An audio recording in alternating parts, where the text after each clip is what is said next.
tak už nám přivezli kolo. Takováhle veliká je to krabice.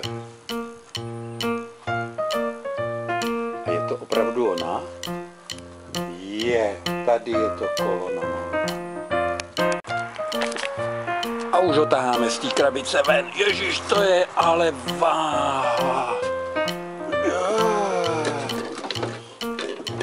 Tak ho necháme tady postavený pěkně na stole a prohlídneme si ho ze všech stran, jak asi vypadá.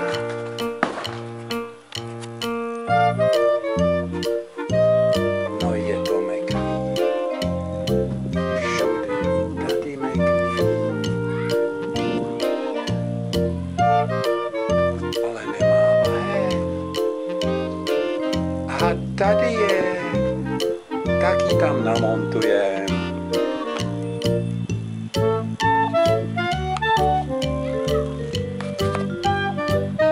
A je tam.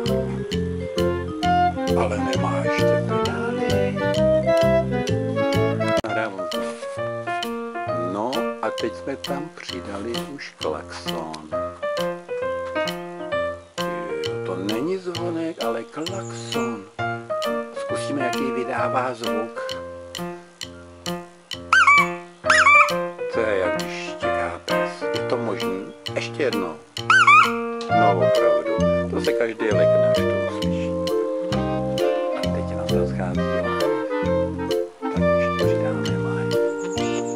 To tam musí být. Potřebuji live. Šup. A je tam. Vydáli jsme.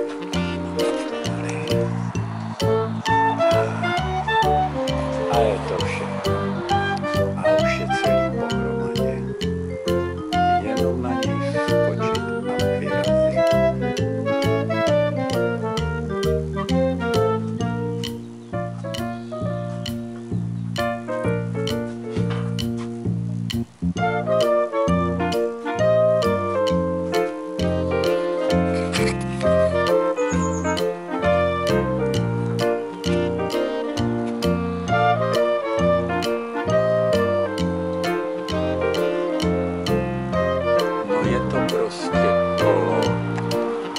Závodní terénní nádhera.